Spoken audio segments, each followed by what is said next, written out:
नमस्कार बच्चों। पूर्व में हमने एशिया के अफवाह तंत्र का वीडियो देखा था। उसमें हमने प्रशांत महासागर और हिंद महासागर के अफवाह क्षेत्र की बात की थी। आज हम तीसरा अफवाह क्षेत्र की बात कर रहे हैं, आर्कटिक महासागरीय अफवाह क्षेत्र। यह क्षेत्र एशिया के उत्तरी भाग में विस्तृत है, जैसे कि आपको मानचित्र में दिख रहा है। यहाँ की नदियाँ मध्यवर्ती उच्च व गर्म प्रदेशों से निकलकर एशिया के विशाल उत्तरी मैदानी भाग में बहती है और अपना जल आर्कटिक महासागर में विलीन कर देती है। इन क्षेत्रों की विशेषता ये है कि यहाँ की जो नदियाँ हैं आर्थिक रूप से विशेष महत्व नहीं रखती, जैसे कि हिंद महासागरीय और प्रशांत महासागरीय क्षेत्र की नदियाँ रखती हैं। ये नदियाँ अपने बेसिन और समुद्र तटीय भागों के निकट विस्तृत दलदल का निर्माण करती हैं और शीत ऋतु में इनका जल जम जाता है, बर्फ़ जम जाती है, जिससे यह न तो ग्रीष्म ऋतु में और न ही शीत ऋतु में अधिक आर्थिक महत्व की रहती है। और इन नदियों के डेल्टाई क्षेत्र में भी जो बंदरगाह निर्मित है वो भी वर्ष पर्यंत खुले नहीं रहते। यहाँ की मुख्य नदियाँ हैं इस आर्कटिक महासागरीय अफवाह क्षेत्र की ओब, येनिसी और लीना। ओब नदी की लंबाई है 3880 किलोमीटर, येनिसी की 3354 किलोमीटर और लीना की 4220 किलोमीटर। इन तीनों नदियों की हम तुलना करें तो सबसे लंबी नदी हो गई लीना नदी। तो ओब, येनिसी और लीना।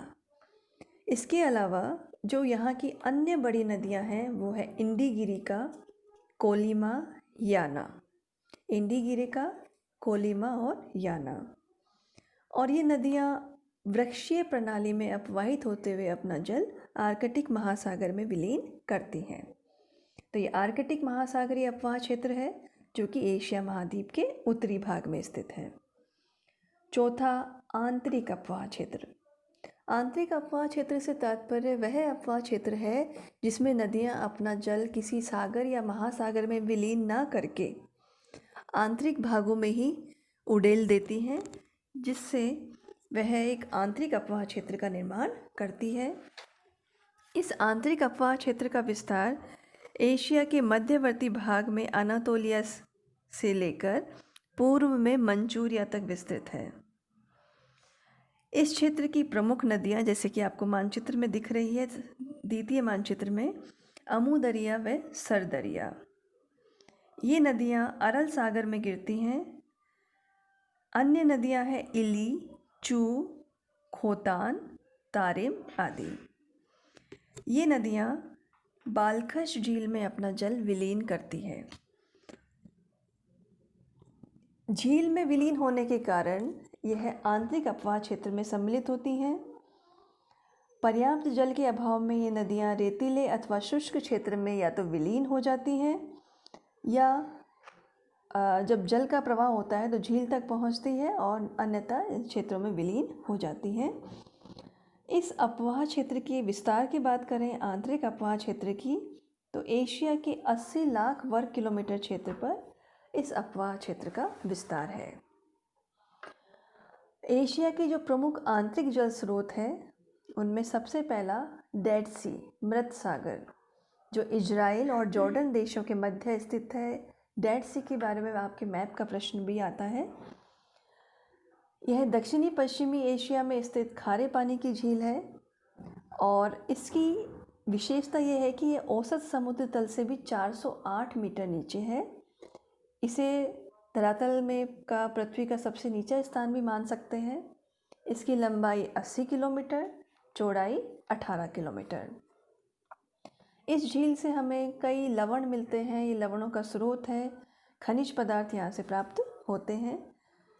अगला स्रोत, आंतरिक जल स्रोत है कैस्पियन सागर। मैंने पूर्व में भी चर्चा की थी। कैस्पियन सागर एक झील है, लेकिन इसका विस्तार अधिक होने के कारण इसे सागर की संज्ञा दी जाती है। यह विश्व की सबसे बड़ी अंतर्देशीय झील है। उत्तर से दक्षिण इसकी लंबाई है 1210 किलोमीटर और पूर्व से पश्चिम इसकी चौड़ाई 210 से 436 किलोमीटर। यूरोप महाद्वीप की जो मुख्य बड़ी नदियाँ वोल्गा, यूराल, हेम आदि नदियाँ उत्तर से आकर इसमें जल विलीन करती हैं। अतरक व गोरगान नदी पूर्व दिशा से, कूरा नदी पश्चिम दिशा से आकर कैस्पियन सागर में अपना जल विलीन करती है। यह कैस्पियन सागर अंतर्देशीय जलमार्ग के द्वारा अन्य निकटवर्ती सागरों से जुड़ा हुआ है, जैसे बाल्टिक सागर, श्वेत सागर और काला सागर। इसकी लोकेशन आप मैप में देख सकते हैं, विश्व के मैप में, और वहाँ आप भी देखें कि इनसे बाल्टिक सागर, श्वेत सागर और काला सागर से ये अंतर्देशीय जलमार्ग से जुड़ा हुआ है। तीसरा स्रोत टोनले सांप झील जो कंबोडिया में स्थित है। इसमें टोनले सांप नदी अपना जल विलीन करती है और यह दक्षिणी पूर्वी एशिया की सबसे बड़ी झील है। अगली जापान की झीलें जो कि आंतरिक अपवाह क्षेत्र के में शामिल होती हैं। सेंट लेक, बीवा जो होन्शु में है। इसके अतिरिक्त होन्शु में है इनावशिको, सुवा, बीवा दरीरी आदि।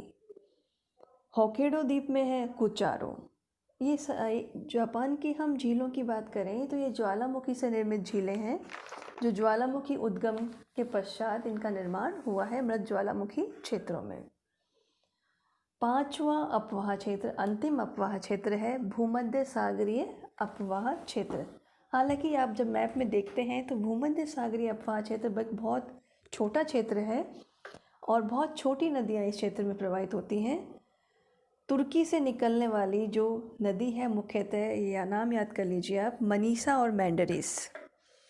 इसके अतिरिक्त सीरिया से निकलने वाली ओरंटेस इस अपवाह क्षेत्र की मुख्य नदियां हैं और ये नदियां अपना जल भूमध्य सागर में विलीन कर देती हैं। इस अपवाह क्षेत्र का विस्तार अगर हम राष्ट्र की दृष्टि से करें तो Turkey, Cyprus, Lebanon, Israel, Jordan आदि देशों में है। तो आज हमने आर्कटिक महासागरीय अपवाह क्षेत्र, आंतरिक अपवाह क्षेत्र की बात करी जो कि 80 लाख वर्ग किलोमीटर क्षेत्र पर है, और सबसे छोटा अपवाह क्षेत्र भूमध्य सागरीय अपवाह क्षेत्र की चर्चा की। इसका मैंने आपको PDF भी भेजा हुआ है। जब भी आप इसका स्टडी करें तो मैप साथ में रखें, क्योंकि आपके मैप के प्रश्न भी आते हैं। तो ये जब साथ साथ आप मैप वर्क करते जाएंगे